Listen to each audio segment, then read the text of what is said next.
think your lucky stars you got a mother who loves you. Get trusted. Beware of the hand when it's coming from the left. I ain't tripping. Just watch your step. Get trusted. If you want people to see you as you, Get you trusted. gotta let them know who you are. Get trusted. Famous last words.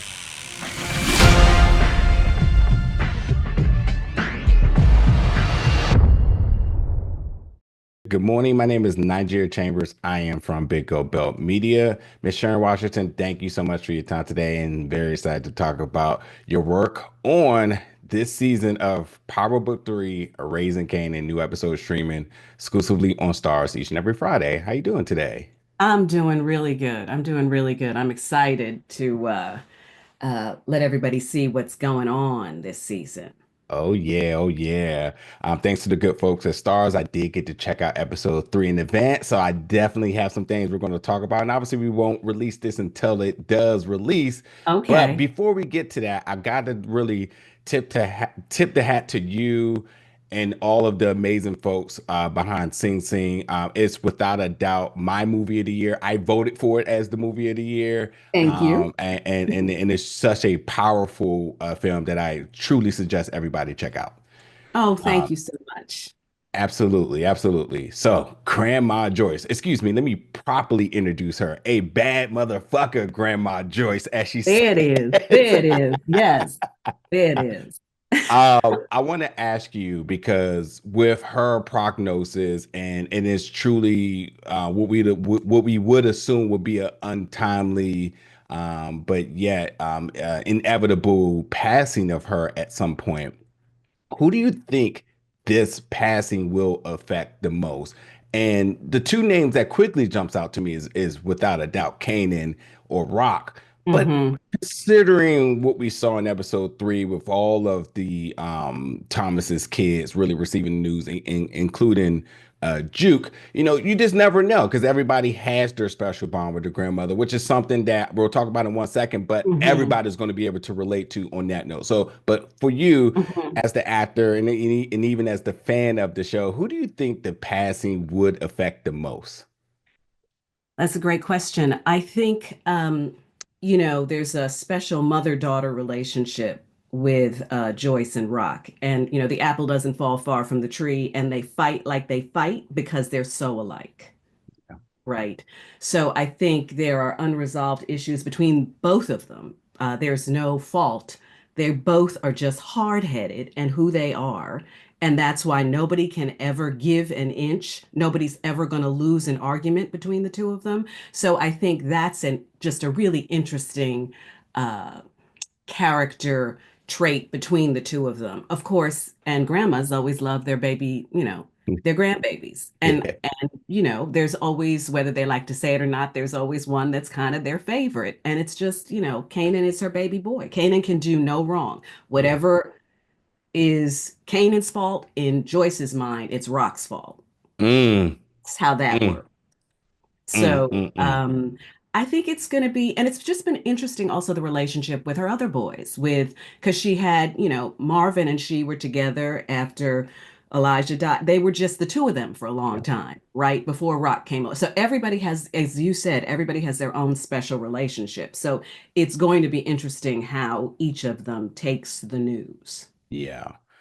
No matter what the series portrays, and no matter what anybody has been through, all of us can totally agree that despite a grandma's sort of relevance or even presence within a family, they are the anchor because they are either the source of the knowledge of the family or they are the glue that's keeping everyone together. Hmm.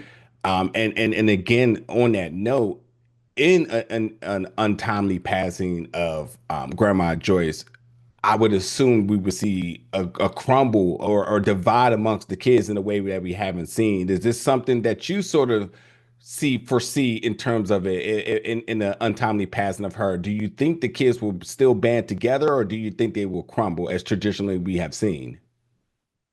Another great question. I think everyone is going to go through their changes, how they even deal with her sickness and whether they accept it or whether they don't accept. A lot of folks are like, well, that's forget it. They can't even take that in, right? So each character is going to deal with the progression of this illness and their relationship with Joyce and how it affects that differently.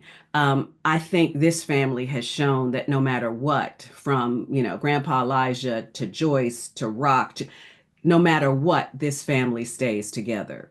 Yeah. And someone is going to have to come to the fore to hold it together. Now, Yeah. that's traditionally been Rock. Whether that's going to continue or not, is somebody going to jump to the fore? Is one of the boys? Is Kanan? Is it going Yeah. to land on Kanan to hold everybody together?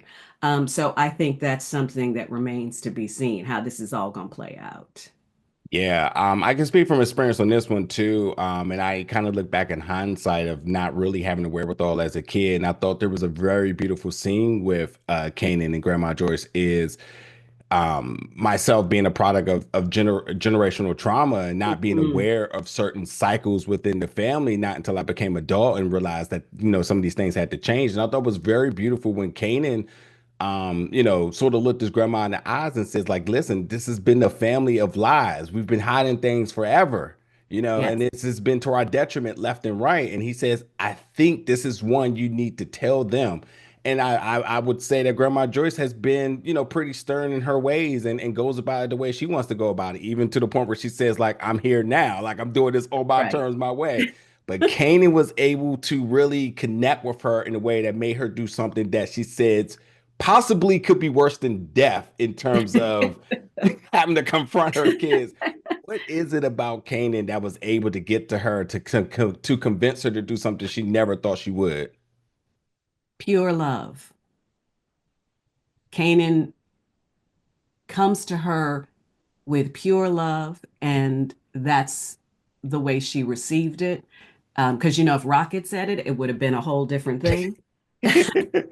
Um, but I think they have such a special bond, and I think in that moment, Joyce is also thinking about her legacy. She's also thinking about what she leaves, and not just pictures and things, but emotionally what she leaves with Kanan. And I think in that moment, he was able to step up and really, she heard him, and it's from where he came from. And I think that's a beautiful thing. So thank you. Yeah, I love that scene. Yeah.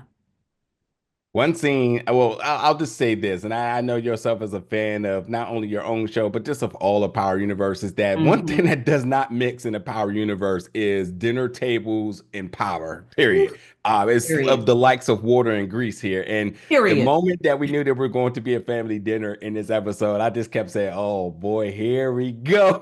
Just loading up the drama, even pulling out the fine china and everything. But Yes. for you, this one was different, and this one was absolutely special. And again, giving you your flowers in terms of just the delivery of everything that was said here. I want to know for you because with this one being driven off of emotions and really can be shaping the and changing the course of of these characters' futures. I want to know for you delivering line after line, a moment to Marvin, a moment to Lou, a moment to Juke, a moment to Kane, and then ultimately finishing off with this moment with Rock and Patina Miller. You just two juggernauts at both ends of the table. Just what was behind the approach and delivering the scene, and ultimately, what was your excitement knowing you were getting the power dinner table scene? Well, it's just a delicious scene, and I have to, we have to give props to our writers and our showrunner and our director, who, dinner table scenes, you're absolutely right, are notorious, right? And how you capture everybody's moments, and but they're exciting for us as actors because that's where they're juicy scenes, right? So, how I prepared was how I normally prepare with Joyce, which is how she deals individually with each of her. Like she has such a different relationship with each of her kids and with her grandkids, right? So as I'm delivering the lines, there's all this history of each one, and it's also layering in how she has dealt with them in the past. So they all know everybody goes back, when you're with your grandparents or with your mother, you go right back to that childhood place, right? Yeah. So that's how she deals with them all, right? Right from that spot, like, oh, here she goes. She going back to that, right? So that was fun in how I dealt with each one of them. And there are very specific relationships with each one. And of course, then the final, again, who's backing down at the dinner table between Rock and Joyce? Nobody. Hmm. I gotta say, you killed it with kindness, Oh. and we will see how that will shape things going forward. But Yeah. Miss Sharon Washington, I really, really, really appreciate your time and in space today. It's been amazing talking to you. And once again, folks, Power Book 3 Raising Kanan, new episodes weekly on Friday on Stars. It's been a pleasure talking to you today. Thank you so much. It has been a pleasure.